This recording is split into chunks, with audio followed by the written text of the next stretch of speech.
مجھے اللہ تعالیٰ کے ایسے نام ملے ہیں کہ میں جس کے دل میں چاہوں اپنے لیے محبت پیدا کروں۔ کسی بنجر زمین پر پڑھ کر پھونک دوں تو زمین زرخیز ہو جائے،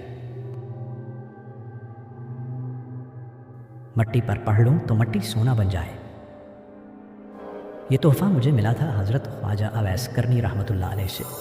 صدیوں سے میں کسی ایسے شخص کی تلاش میں ہوں جسے میں یہ امانت دے سکوں۔ مجھے میرے ایک دوست نے بتایا کہ آپ یہاں مکلی کے قبرستان میں ملیں گے۔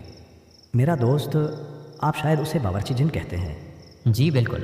میرے دل میں ایک عجیب سی پریشانی تھی کہ انسانوں میں اتنے بزرگ گزرے ہیں جنہوں نے صحابہ کرام کی روایات کو جمع کیا ہے، اس کے علاوہ ان لوگوں کی روایات جمع کیں جنہوں نے صحابہ کرام سے کچھ سنا۔ لیکن بہت سی چیزیں ایسی ہیں جو صرف جنات کے سینوں میں موجود ہیں۔ کتنے جنات ایسے ہیں جو صحابہ کرام کی محافل میں جایا کرتے تھے اور انہوں نے وہ موتی چنے ہیں جو کسی انسان اور کسی کتاب تک نہیں پہنچے۔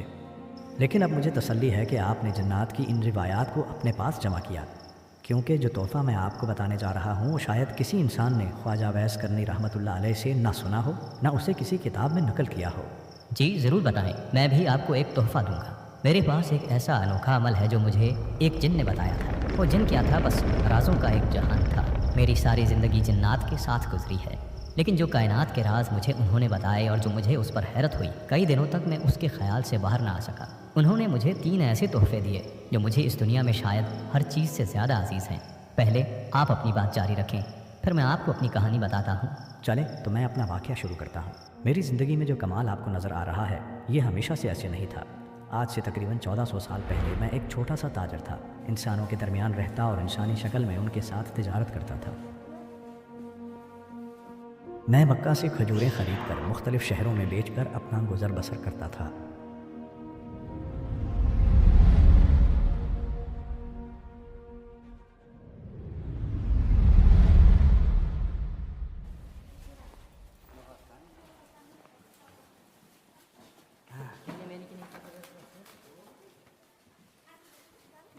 بھائی تم جو یہ مال لاتے ہو کیا ذائقہ ہے اس کا؟ میں نے تم سے کتنی بار گزارش کی ہے کہ مجھے یہ کھجوریں زیادہ مقدار میں لا دو، میں تمہیں منہ مانگی قیمت دوں گا۔ فی الحال میرے پاس اتنے وسائل نہیں ہیں کہ تجارت کے لیے زیادہ مال لاؤں۔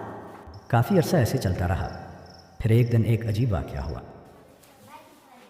بھائی اتنا عرصہ ہو گیا میں دیکھ رہا ہوں آپ میری دکان سے کھجور خرید کر تجارت کر رہے ہیں۔ میرے پاس آپ کے لیے ایک پیشکش ہے۔ میرے کچھ ملازم ہیں وہ بھی کھجوروں لے کر جاتے ہیں، لیکن مجھے ان پر اعتبار نہیں ہے۔ آپ مجھے ایماندار لگتے ہو۔ کب تک یہ چھوٹی تجارت کرتے رہو گے؟ میرے قافلے کو اپنی نگرانی میں لے جاؤ، میں اس کا اچھا معاوضہ دوں گا۔ مجھے یہ پیشکش پسند آئی۔ مسئلہ یہ تھا کہ مجھے اس کے قافلے کے ساتھ انسانی شکل میں رہنا تھا۔ کسی کو نہیں پتا تھا کہ میں ایک جن ہوں۔ بس پھر میں قافلے کو لے کر یمن کی طرف نکل گیا۔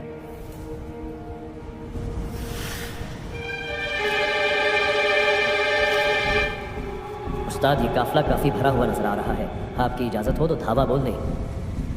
نہیں چھوٹے، یہ لوگ ابھی کھجوروں سے لدے ہوئے ہیں، ان کے پاس مال نہیں ہوگا۔ انہیں واپس آنے دو، پھر ان پر حملہ کرتے ہیں۔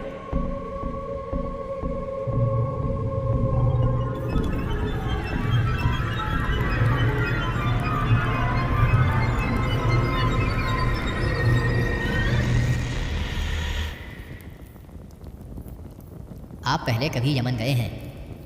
ہاں کئی بار گیا ہوں۔ تو آپ نے خواجہ اویس کرنی سے تو ملاقات کی ہوگی؟ نہیں، وہ کون ہے؟ پھر مجھے اس نے بتایا کہ وہ کون ہستی ہیں، اللہ نے ان کو کیا روحانی دنیا عطا فرمائی ہے۔ اگر تمہاری زندگی میں کبھی کوئی مسئلہ آئے تو ان سے رہنمائی لینا، ضرور آپ کی مدد کریں گے۔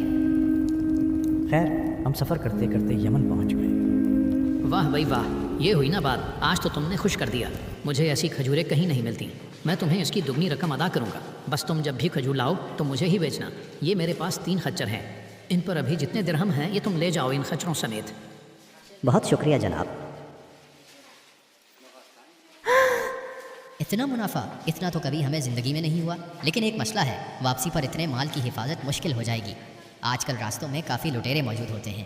ہاں بات تو صحیح ہے، لٹیروں کا خطرہ تو ہوگا۔ آپ لوگ آرام کریں، میں اس کا کوئی حل ڈھونڈتا ہوں۔ میں اگر اکیلا ہوتا تو وہاں سے اڑ کر آ جاتا، لیکن سارے قافلے کو ساتھ لانا تھا۔ تب میں نے سوچا میں جا کر خواجہ اویس کرنی رحمۃ اللہ علیہ سے ملتا ہوں، ان سے اس مسئلے کے حوالے سے رہنمائی لیتا ہوں۔ تو میں ڈھونڈتا ڈھونڈتا ان کے گھر پہنچا اور انہیں اپنا سارا معاملہ بتایا۔ یہ تو کوئی مسئلہ ہی نہیں۔ کچھ عرصہ پہلے یہاں حضرت عمر اور حضرت علی تشریف لائے تھے۔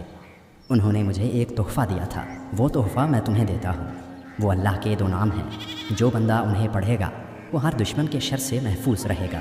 کوئی بھوکا اگر پڑھے تو اللہ اس کے لیے رزق کا نظام بنا دے، کوئی بھٹکا ہوا پڑھے تو اللہ اسے منزل تک پہنچا دے، کوئی بے گھر پڑھے تو اللہ اسے گھر دے دے، کوئی حالات سے تھکا ہارا پڑھے تو اللہ اسے راحت دے دے، کوئی زندگی کا ساتھی چاہے تو اللہ اسے ساتھی دے دے۔ یہی نام ایسے ہے جن کی وجہ سے ان بکریوں کے دل میں سے اس بھیڑیے کا خوف ختم ہو گیا ہے، اور اس بھیڑیے کے دل میں ان بکریوں پر حملہ کرنے کی چاہت ختم ہو گئی ہے۔ تم یہی نام 40 بار ایک کاغذ پر لکھ کر ہر تھیلے میں ڈال دو اور پورے راستے یہ نام پڑھتے ہوئے جاؤ، انشاءاللہ تم محفوظ رہو گے۔ پھر میں خواجہ اویس کرنی رحمۃ اللہ علیہ سے اجازت لے کر وہاں سے واپسی کے سفر پر روانہ ہوا۔ چلتے چلتے ہم نے راستے میں ایک نخلستان میں پڑاؤ ڈالا۔ ہم لوگ ویسے ہی پریشان ہو رہے تھے کہ کوئی لوٹ نہ لے، ابھی تک تو کچھ نہیں ہوا۔ ہمیں ابھی بھی محتاط رہنا پڑے گا، ہم پر کبھی بھی حملہ ہو سکتا ہے۔ میں آپ سب کو اللہ کے 2 نام بتاتا ہوں، وہ پڑھتے رہو، انشاءاللہ ہم حفاظت میں رہیں گے۔ جی بھائی ضرور بتاؤ۔ میں نے انہیں بھی یہ نام بتائے، لیکن سب نے قدردانی سے نہ لیا۔ یہ بندہ مجھے دیوانہ لگتا ہے، اگر اس راستے پر ڈاکو ہوتے تو ہمیں آتے ہوئے ہی لوٹ لیتے۔ خیر چھوڑو، تھوڑی دیر آرام کر لیں، پھر سفر پر نکلنا ہے۔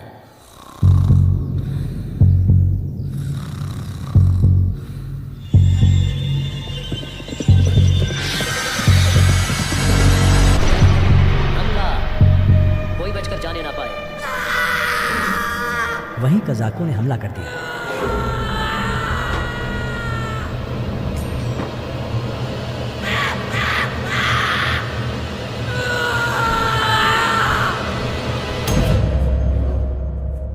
ہمارے 2 لوگ اس حملے میں مارے گئے۔ ایک ساتھی کو انہوں نے درخت کے ساتھ باندھ دیا۔ میں وہیں سب کے سامنے بیٹھا تھا، لیکن کسی کو نظر نہ آیا۔ جن خچروں پر سارا مال لدا ہوا تھا وہ میرے پاس ہی تھے، نہ ان لٹیروں کو میں نظر آیا اور نہ ہی وہ خچر۔ باقی لوگوں کے پاس جو کچھ تھا وہ لوٹ کر لے گئے۔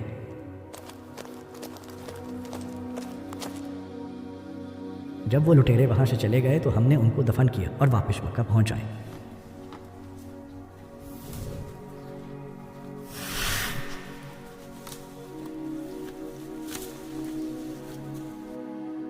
حیرت ہے، لٹیروں نے حملہ بھی کیا، 2 لوگوں کی جان بھی چلی گئی، اور تم سارا مال حفاظت سے لے آئے۔ آپ یقین نہیں کریں گے، یہ سب کے سامنے بیٹھا تھا لیکن کسی کو نظر نہ آیا۔ بس مجھے ایک محسن نے ایک راز بتایا تھا جس کی وجہ سے ہم حفاظت سے پہنچ جائیں۔ کیا تم وہ ہمیں بھی بتا سکتے ہو؟ وہ نام ہے یا قادرو یا نافعو۔ اس دن سے میں نے یہ نام پڑھنا شروع کیے۔ صدیوں سے پڑھتے پڑھتے مجھ پر اس کے اتنے کمالات کھلے ہیں کہ میں اگر بتانا شروع کروں تو شاید کئی دن گزر جائیں۔ اتنے سال پڑھ کر اس کی جو تاثیر مجھے ملی ہے میں وہ آج آپ کو بخشتا ہوں۔ آپ بھی اگر اس کو پڑھیں گے تو آپ کو وہی تاثیر ملے گی۔ اس کے علاوہ آپ جس کو اجازت دیں اس کو بھی اتنا ہی فائدہ ہوگا۔ کوئی بھی اگر یا قادرو یا نافعو روزانہ 45 بار پڑھنے کی عادت بنا لے تو اسے بھی اس کا اتنا ہی فائدہ ہوگا۔ جو بندہ اپنے روزمرہ کے کام کے دوران اسے کھلا پڑھنے کی عادت بنا لے گا اس کا کاروبار سونے کے کاروبار جیسا منافع بخش ہوگا۔ اللہ اکبر، بہت شکریہ آپ کا۔ یقیناً یہ امانت ہر انسان تک پہنچنی چاہیے۔ وعدے کے مطابق اب میں آپ کو اپنا واقعہ سناتا ہوں۔ چند سال پہلے میرے ایک دوست نے مجھے کہا، ہمارے ہاں ایک مہمان آئے ہوئے ہیں مکہ سے، بہت عظیم ہستی ہے، ساری زندگی انہوں نے مکہ میں گزاری ہے۔ بچپن میں انہوں نے زندگی کا کافی حصہ حضرت انس بن مالک رضی اللہ تعالیٰ عنہ کی محافل میں گزارا۔ ان کے پاس کائنات کے بہت سے راز ہیں لیکن وہ کبھی کسی کو نہیں بتاتے۔ آپ چل کر ان سے بات کیجئے، شاید وہ آپ کو کچھ بتا دیں۔ میں یہ سوچ رہا تھا کہ جس ہستی نے ساری زندگی مکہ میں گزاری ہے، پتہ نہیں ان کے پاس کیا کیا کمالات ہوں گے۔ صحابہ کرام کی محافل میں رہے، کیا موتی چنے ہوں گے، کاش وہ اس کا کچھ ذرہ مجھے بھی دے دے۔ یہی سوچتے سوچتے ہم وہاں پہنچ گئے۔ آئیے علامہ صاحب۔ آپ مجھے جانتے ہیں؟ میں آپ کو بھی جانتا ہوں، آپ کے والدین کو بھی جانتا ہوں۔ آپ چاہیں تو میں آپ کو ان کے نام بھی بتا سکتا ہوں۔ مجھے یہ بھی پتہ ہے کہ آپ یہاں کس نیت سے آئے ہیں۔ آپ فکر مت کریں، جتنا آپ سوچ کر آئے ہیں میرے پاس آپ کو دینے کے لیے اس سے بہت کچھ زیادہ ہے۔ اور یہ تمام راز میں صرف آپ کو کیوں دے رہا ہوں اس کے پیچھے بھی ایک راز ہے، وہ بھی آپ کو بتاتا ہوں۔